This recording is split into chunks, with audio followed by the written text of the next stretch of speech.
नमस्कार मित्रों, बहुत बहुत स्वागत है।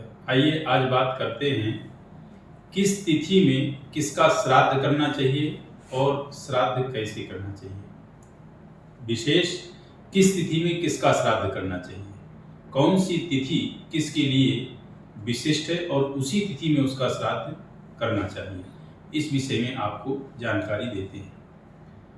तो श्राद्ध का देखिए, तो इस शब्द ही ऐसा है कि श्रद्धा जो आपकी है वही श्राद्ध है, अर्थात श्रद्धा से ही श्राद्ध की पूर्ति है। तो श्रद्धा के साथ, भाव विभोर के साथ, पूरी समर्पणता के साथ आप जो है श्राद्ध करें।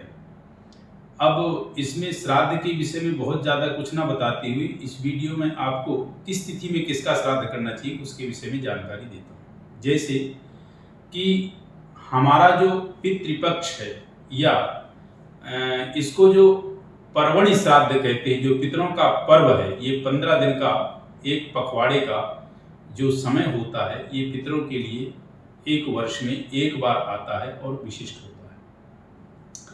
भाद्रपद पूर्णिमा से शुरू होकर भाद्रपद शुक्ल पक्ष पूर्णिमा से शुरू होकर आश्विन कृष्ण पक्ष अमावस्या तक का ये जो समय होता है, ये पितरों का विशेष समय होता है।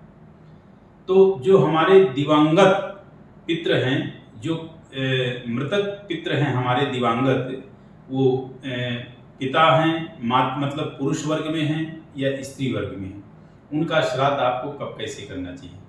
देखिए, जिस तिथि में जिसका जो है आप दाह संस्कार करते हैं, जिस तिथि में जो खत्म होते हैं, उसी तिथि में उनका श्राद्ध करना चाहिए। लेकिन कुछ तिथियां विशेष हैं, जैसे पूर्णिमा को जिनकी जो है अंतिम स्थिति होती है, पूर्णिमा को जो मृत्यु को प्राप्त होते हैं, किसी भी पूर्णिमा का हो, किसी भी पूर्णिमा में हो, उनका श्राद्ध पूर्णिमा को होगा। नवमी तिथि जो होती है वो माता के लिए होती है, सौभाग्यवती स्त्रियों के लिए होती है, पत्नी के लिए होती है। यानी नवमी तिथि जो विशिष्ट है वो सौभाग्यवती स्त्रियां, माता या दादी कोई भी है, नवमी तिथि उनके लिए विशिष्ट होती है। यदि उनकी बिल्कुल तिथि पे करना चाहते हैं, जिस तिथि पे वो खत्म हुई हैं, तो उसमें भी कर सकते हैं, लेकिन नवमी तिथि इनके लिए विशेष करी गई है। जो सन्यासी हैं, अर्थात जो हमारे साथ थे लेकिन वो सन्यास ले चुके हैं और सन्यास लेकर के जो खत्म हुए हैं, उनका श्राद्ध आप द्वादशी तिथि पे करेंगे, जब तिथि आपकी द्वादशी आती है।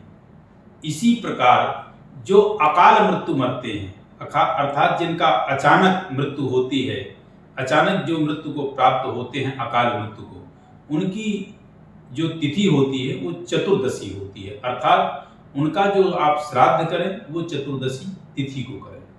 तो ये मैंने क्रम बता दिया कि इस तिथि पे इनका करें और इस प्रकार से आप करें। अब अमावस्या बचती है आपकी, जिनकी कोई तिथि याद नहीं है, जिनका कोई आपको सुनिश्चित तिथि का पता नहीं है, उनका श्राद्ध आप अमावस्या में करें।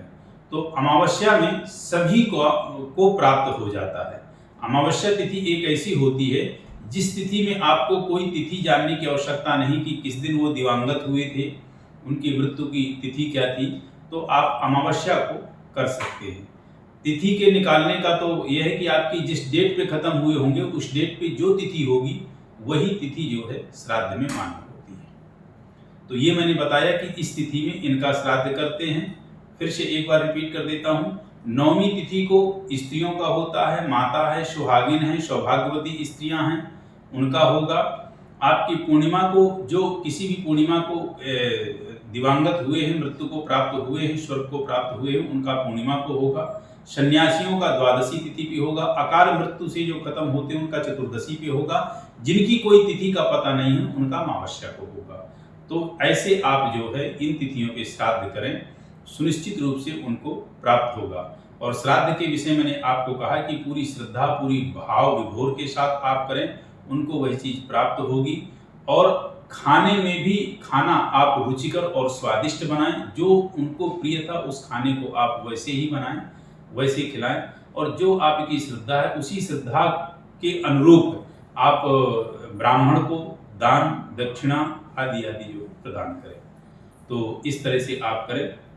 निश्चित रूप से आपके घर से जो पितृदोष है या किसी प्रकार का आपके घर में पितरों से संबंधित कष्ट आप प्राप्त कर रहे हैं या किसी प्रकार से आपकी जन्म पत्री में काल सर्प दोष, पितृदोष आदि से पीड़ित स्थिति में है, तो सुनिश्चित रूप से आपको उससे राहत मिलेगी। देवगण, ऋषिगण, पितृगण सभी आप पर प्रसन्न होंगे और उनकी कृपा आपको प्राप्त होगी। तो बस इस वीडियो में यही, बाकी आगे वीडियो में और विधान बताता हूँ। नमस्कार।